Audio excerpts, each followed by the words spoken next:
All right, hi there. My name is Jack Millette, co-founder of ML Capital and third-year student at the University of Toronto.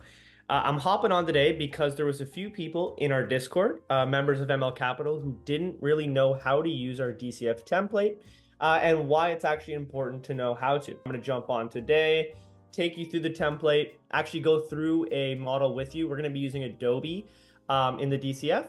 And then hopefully by the end of this, you guys should be able to do this for any company you want in the future. All right, so once you actually get the file that is our template for our DCF model, it'll look something like this, right?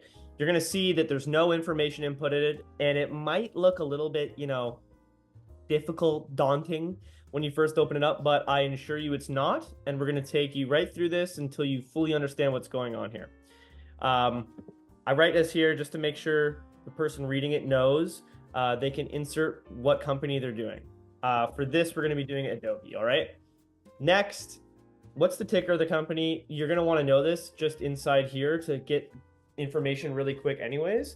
And you know what? At this point, let me just bring you over to the completed file to show you what it will actually look like. In terms of this, you will see here, once it's filled out, you will actually get a upside or downside based on your valuation. And also, this is a dynamic model, so I can actually change the way that we actually view our assumptions to fully change our upside or downside on our model. So this is really cool because we can actually create a range with this. And instead of just finding one value, we can kind of go through our assumptions and decide, you know what, maybe we don't feel great about the terminal growth rate compared to the market, so we'll go with the conservative case there. But we're really optimistic about the revenue step, and we're going to go with that so we can pick 3 for the revenue step, and that'll change our total upside or downside on the project. But realistically, the first things first, when you open this file, here's what you're going to want to do. You're going to want to find revenue. The way you do this, you go into FactSet, you download the financials, and you pull them into this Excel file as well. So here it will be on this. This is what I downloaded from FactSet. This is the income statement for Adobe. And you'll see here their sales from November 14th all the way out to their expected 2028 sales figure. And all you're going to do is go to your DCF model, put an equals sign here, and then link it to this row on here and drag it out, and that'll fill out all this row for you, and it'll already look green. And what the green's telling us is that we're linking it to something else inside this Excel file workbook. Now, percentage of growth, this is an easy formula that you're going to have to remember, and I'm sure you know it from your courses already, but you're just going to do equals, and you're going to take this, your 2015 number, subtract your year before, and divide that over your year before, and that's going to tell you how much you've grown since 2014, right? That's going to tell you your growth rate. Drag that out, and now you should have a growth rate number for all of your years in your model, including your assumption. EBIT.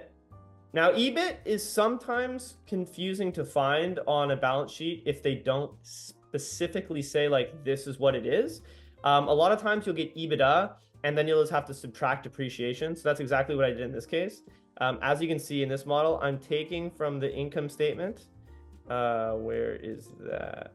So I'm taking their EBITDA and I'm subtracting their depreciation. So I'm making this cell.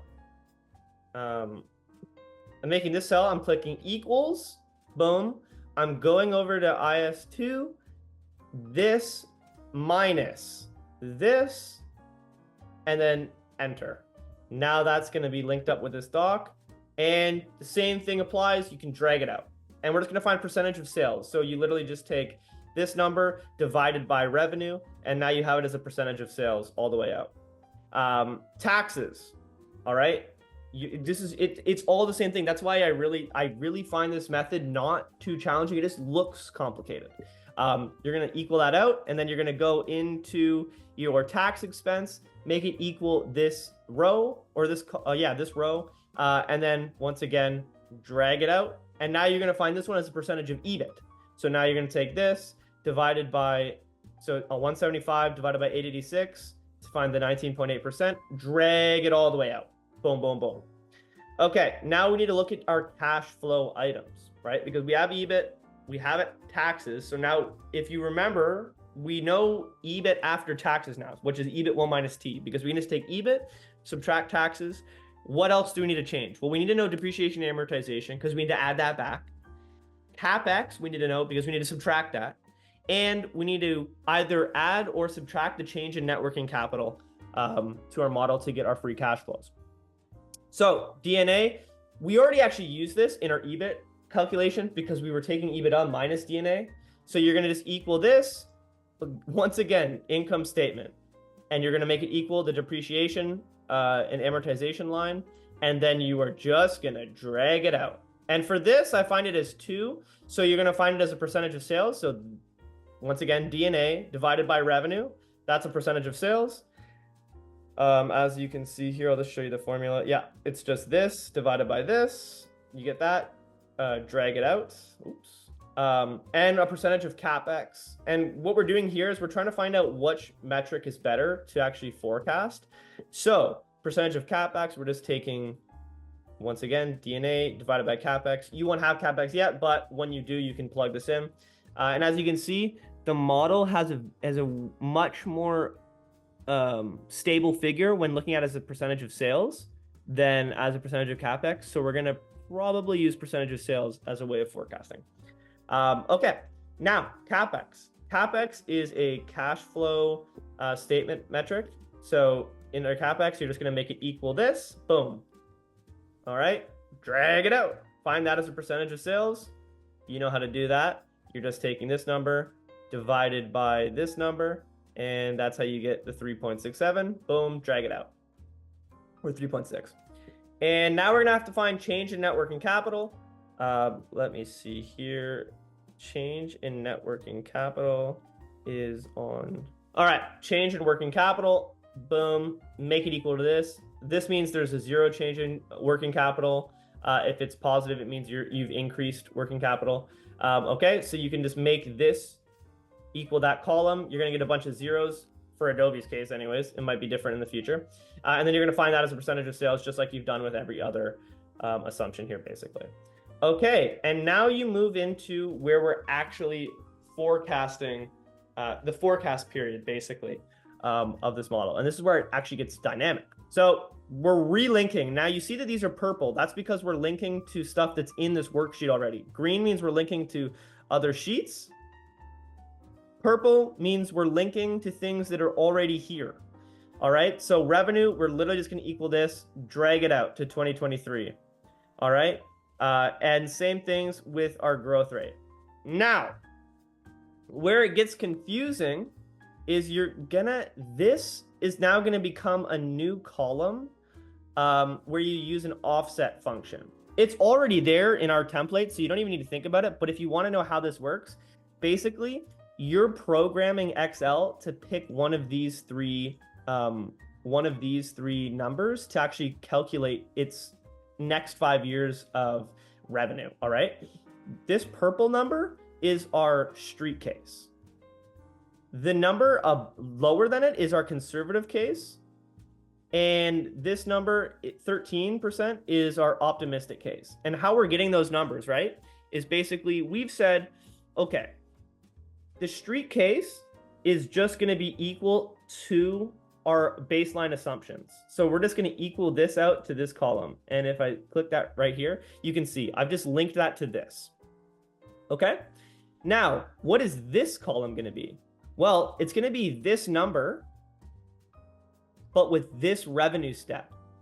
Okay. So we've decided that our revenue step in our conservative case, that revenue growth is going to be 3% less than our base case.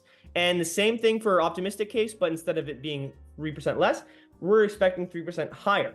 And that's how we're given these three different rows, essentially, of values. And then we create an offset function here, which takes into account this, our revenue growth switch. And now we can change this to 1, 2, or 3 to flip through our case. So let me kind of show you how that works, just so you can see. So right now is on 1. I'm going to change that to 2. And as you can see, it's put in the middle number. You see that? How this has now become this. This has now become this. This has now become this. This has now become this. If I change this to 3,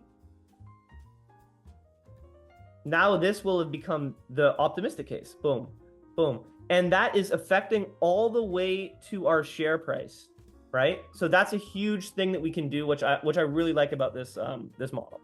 But let's just put it back to our conservative case for now, so we can keep going. We are doing the same thing for EBIT again. It's that simple, right? We're making this equal our EBIT column, boom, plugging in our percentages. This is going to be our street case. So as you can see, that is linked up to this. Easy enough. And then these numbers are conservative. These are optimistic. And obviously up here, we've looked at EBIT and we've looked at our EBIT step. We're saying the same thing as revenue. In our conservative case, we're going 3% less. In our optimistic case, we're going 3% more. So it's just that simple. And in terms of taxes, we're going to say, once again, guys, it's the same thing. We're taking this number, boom, boom, boom. These are being found from right here. We're just equaling it to this, right? We're linking it to that. Pulling out our percentage of EBIT, and this is our percentage of EBIT right here, our base case. Then these numbers right here is going to be 5% higher. These numbers are going to be 5% lower. So in our optimistic case, we're saying taxes are going to be lower. In our conservative, we're saying taxes are going to be higher, right, by 5%. And when we change that, it's going to change our free cash flows. Okay, cool. Now we can find EBIT. So EBIT is earnings before interest after taxes, right? Because we found EBIT, which is just earnings before interest and taxes. Now we can find it after taxes. We're literally just taking our earnings and subtracting taxes. It's that simple. There we go. We can find EBIT for all these 3 years. You guys remember the free cash flow formula, I hope. What do we have to do? All right. Well, we take our EBIT, or you can call it EBIT 1 minus T, or EBIT after tax. All these things are just different ways of saying the exact same thing. It's quite annoying that we have to do that anyways, but we do. You're adding your depreciation and amortization, right? You're adding that back, okay? Boom. You're subtracting your money spent on CapEx, because that's cash out, right? And D&A, the reason why we're adding that back is because we actually haven't, that's not cash. Cash isn't left because of that. It just means our things are worth less, but we haven't actually, there's no cash going anywhere. And then change in net working capital, we are going to subtract that as well. And now you will be able to find your unlevered free cash flows. Bada boom, bada bing. Okay? Now, a lot of the times you're going to be doing a company and it's not going to be a great example like in class where you have, oh, you're at the beginning of this year and you're starting it, right? Usually you're halfway through a year. So we're not bringing back our cash flows to a perfect number. What we're really doing is this thing here that I've added at the bottom so you can kind of find it really quick. The end of the fiscal year is always going to be this number and then whatever year, right? It's just 2024, December 31st. And today you plug in your function, which is just equal to today. And it's really cool in Excel. You can subtract dates and find out the days left. So all I'm doing here is I'm taking the end of the fiscal year. I'm subtracting today to find out how many more days till December 31st of this year. And what I get here is that there's 245 more days. So when calculating these cash flows, bringing them back, I'm not bringing them back a full year, right? The first cash flow isn't being brought back a full year. It's being brought back 245 days. Okay, well, what am I putting that to the exponent of? Because if you remember, when you do present value of money, you're putting it to the exponent of 1 if you want to bring it back a whole year. You're bringing back to the exponent, right? You're doing 1 plus the cost of equity to the exponent, however long you're bringing it back. If it's 1 year, it's to the exponent of 1. 2 years, 2, right? But in this case, it's 245 days of the year. So let's figure that out. We just do 245 divided by 365. So you're using this to find the exponent that we're putting it to, and that's for time period 1. Okay, so usually there'd be a 1 there, but in our case it's 0.68 because we're only bringing it back 0.68 of a year. Okay, and then all these numbers, you just add a 1 to that. So it's 1.68, 2.68, 3.68, 4.68, because you're bringing those are all cash flows from a year after. Okay, boom, boom, boom. Already this document or this Excel file will present value those out, right? And it's just using the exact equation that I was just saying. It's your unlevered cash flow divided by 1 plus WACC, right? To the exponent, boom, our time period, okay? And it's gonna do that for all of them here.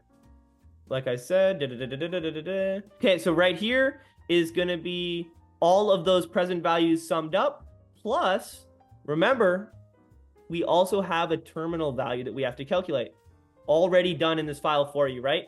It's taking this year, multiplying it by 1 plus the terminal growth rate, whatever you've decided. And also that number will change based on your estimates, right? TGR, we're expecting in the street case, a 2% TGR, in the optimistic case, 3%, and in the conservative case, a 1%. And right now, because one's selected, we're using a 1% TGR. So it's finding your 6 years cash flow by making it S71, this cell multiplied by 1.1%, because TGR is 1% in this example. It's finding the 6th one, and then it's using the perpetuity formula to do WACC minus TGR. That'll bring it back to year 5. And then it's dividing all, it's present valuing that too, which is right here, the present value, the terminal value. It's just taking this number, dividing by 1 plus WACC to the exponent 4.68, which brings it back to today. And then boom, you add that present value to all these present values and you get your company's enterprise value. Okay, great. Now we're at enterprise value, but how do we find the share price at this point? Because enterprise value, you can't divide that by the shares to get that. You have to find your equity value. Okay, so let's find our equity value. All you do, you add cash to enterprise value and you subtract your debt. Both of these numbers are found in your financial statements for the company, all right? So you're gonna go to your balance sheet. On this one, it's current asset. There's like an extended version of this that I don't have actually in this file, but you'll find cash for this year, which would be, for us, would be in 24E. We'd plug that cash number in, which I've done here.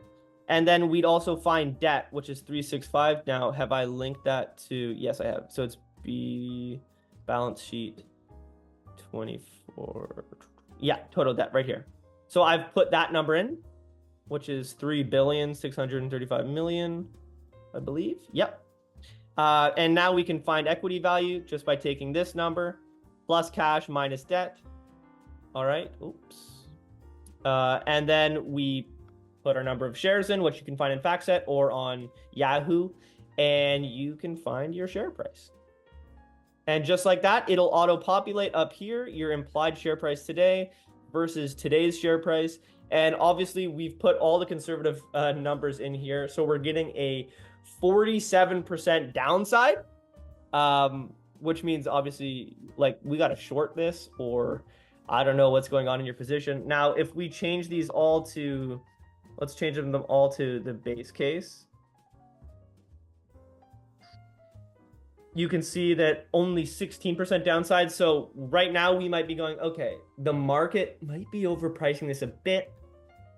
I don't know if right now is a nice time for me to get in on this stock, right? Or maybe there's a potential option to short it, or maybe there's a price where I'm willing to get in, right? And this is all what we're looking at when doing equity research. I hope this has helped. If there's any questions, feel free to leave a comment or just ask in Discord if you're an ML member already. And yeah, I'll leave a link to this file to download in the description, and it will also be in the Discord. Have a great day, guys.